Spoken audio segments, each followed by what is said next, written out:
selanjutnya, pertumbuhan dan perkembangan fisik juga akan mempengaruhi bagaimana anak itu memandang dirinya dan bagaimana ia memandang orang lain. Contoh, ketika seorang anak lahir, setelah 3 tahun pertama misalkan, si anak akan melihat dirinya dan melihat juga orang lain. Contoh dulu kita buat laki-laki, bukan kadang-kadang ya, laki-laki dia akan melihat status gendernya seperti apa. Makanya ketika anak-anak bermain misalkan dengan teman-temannya, dia akan melihat, ini maaf ya, cara kencingnya aja misalkan. Laki-laki akan melihat, kenapa ya perempuan, dia bukan tahu perempuan, kenapa temannya yang ini perempuan misalkan kok tidak sama buang air besar dengan teman perempuannya itu. Jadi disinilah dia akan melihat nanti siapa dirinya sesungguhnya. Makanya 3 tahun pertama itu si anak sudah harus diajarkan oleh orang tuanya bahwa dia itu laki-laki, dan harus juga mengajarkan kepada anak tersebut bahwa misalkan temannya itu jenis kelaminnya perempuan. Jadi harus memang orang tua itu betul-betul menerapkan bagaimana gender sang anak antara laki-laki dan perempuan.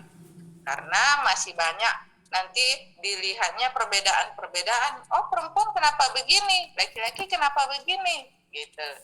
Itulah pertumbuhan dan perkembangan fisik juga akan mempengaruhi bagaimana anak memandang dirinya dan bagaimana anak tersebut memandang orang lain. Nih, aneka ragam daur pertumbuhan fisik, mulai dari ukuran tubuh, tinggi dan berat, proporsi tubuh, tulang, otot dan lemak, gigi, saraf. Inilah pertumbuhan fisik tersebut. Ya, jadi aneka ragam daurnya mulai dari ukuran tubuh itu seperti apa lahirnya misalkan, dan bagaimana juga cara orang tua memberikan nutrisi terhadap anak tersebut nanti gitu. Jadi itu juga nanti akan mempengaruhi proporsi tubuh sang anak, bagaimana tulangnya, bagaimana otot dan lemaknya, itu akan dipengaruhi oleh bagaimana orang tua memberikan nutrisi kepada sang anak. Kondisi yang mempengaruhi ukuran tubuh, biasanya di sini ada pengaruh keluarga, ada gizi, gangguan emosional, jenis kelamin, suku bangsa, kecerdasan. Ya, jadi di sini inilah yang akan mempengaruhi ukuran tubuh. Sekarang Ibu tanya kepada Dimas. Dimas? Iya, Bu.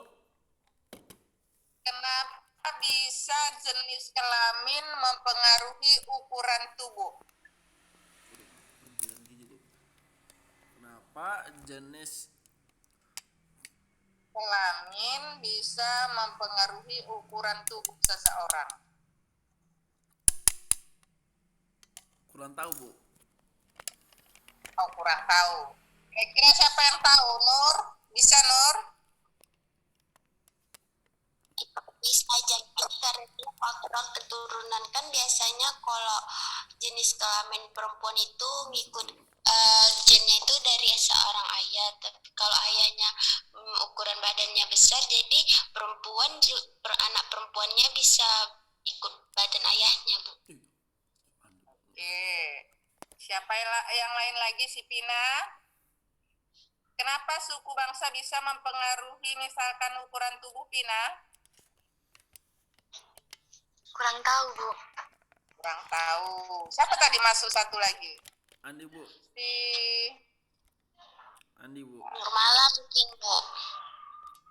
Masih ada kah si Mala?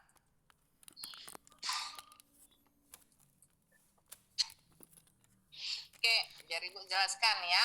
Jadi di sini sebenarnya pengaruh keluarga ini juga akan mempengaruhi ukuran tubuh seseorang. Makanya sebelumnya tadi udah Ibu jelaskan bahwa gen dari orang tua kita itu memang sangat mempengaruhi diri kita, ya. Seperti yang sudah dibilang sama si Nur tadi juga. Tetapi jenis kelamin ini biasanya memang hampir rata-rata jenis kelamin laki-laki dengan jenis kelamin perempuan itu memang berbeda proporsi tubuhnya, ya. Makanya kadang-kadang kita lihat laki-laki itu pun kadang-kadang nokoh badannya. Maksudnya nokoh badannya kalau kita lihat misalkan kok tinggi kali laki-laki, padahal ketika sudah disejajarkan dengan perempuan termasuk sama juga tingginya gitu. Jadi di sini kalau gizi otomatis lah ya sudah mempengaruhi keadaan tubuh seseorang.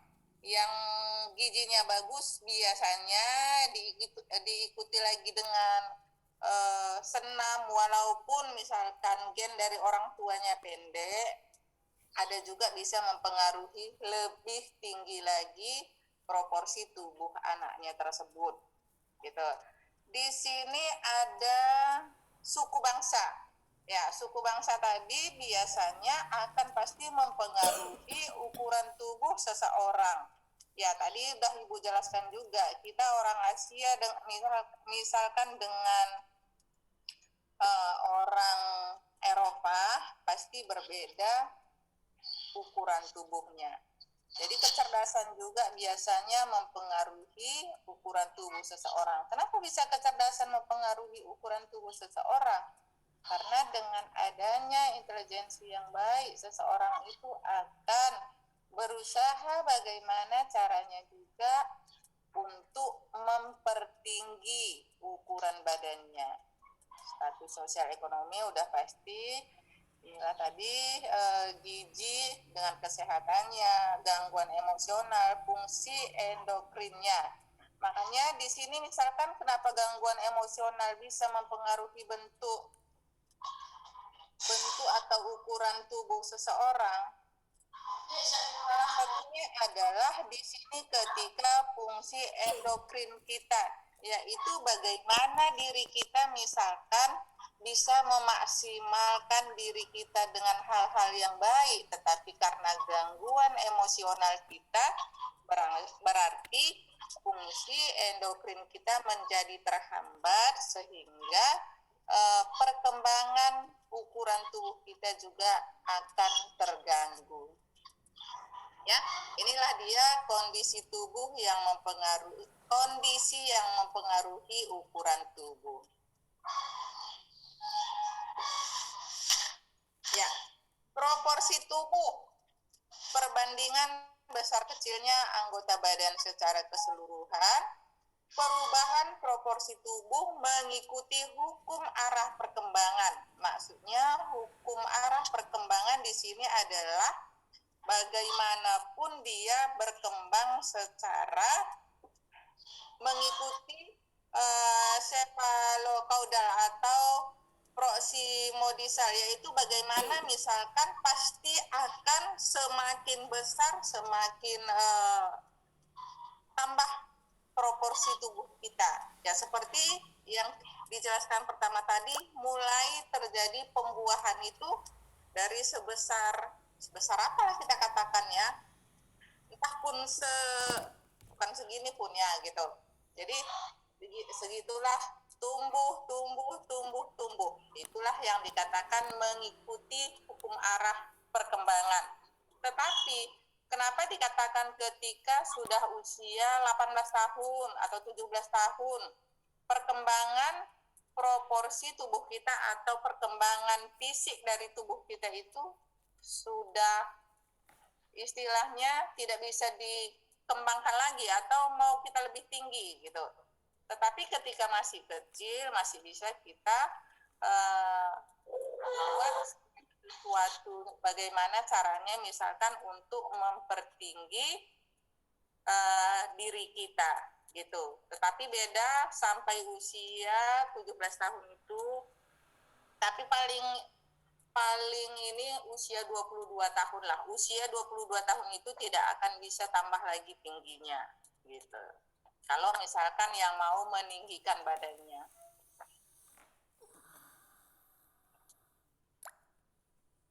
Ya, inilah ininya ya.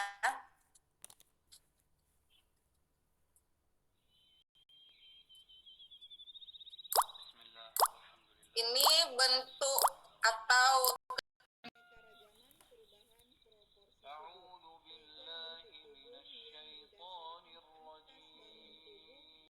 proporsi anggota tubuh. Yang manakah kalian?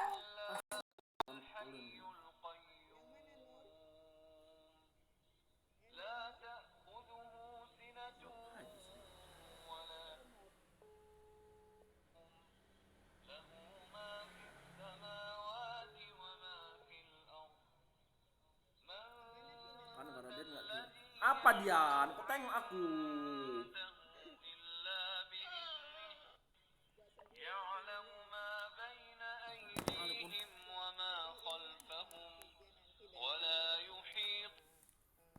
Untuk tubuh kita sebenarnya. Jadi kita udah bisa mengatakan, oh aku ini endomorf, oh aku enggak lah, aku mesomorf lah, aku enggak lah, aku ektomorf lah. Tergantung dirinya dan tergantung kepercayaan dirinya ya. Bisa aja.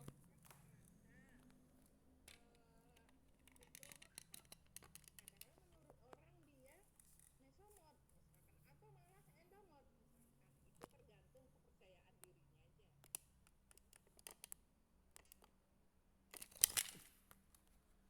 Jadi kecanggungan, daya tarik,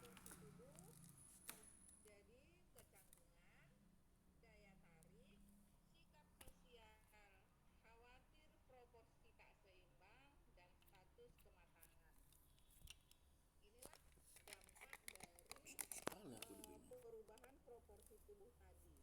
Misalkan yang ektomorf tadi, orang-orang melihat rupanya ektomorf ya yang paling bagus badan. Itu misalkan bagi orang yang tak percaya diri gitu. Tetapi bagaimana dengan orang misalkan yang endomorf, kayak gini juga bagus kok, seksi kok badanku, seperti itu.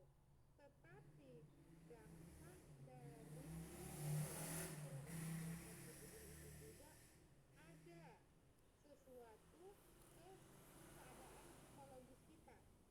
Contoh dulu, anak 3 tahun pertama, ketika dia misalkan yang mengalami endomorf, pasti dia bermain-main dengan teman sebayanya.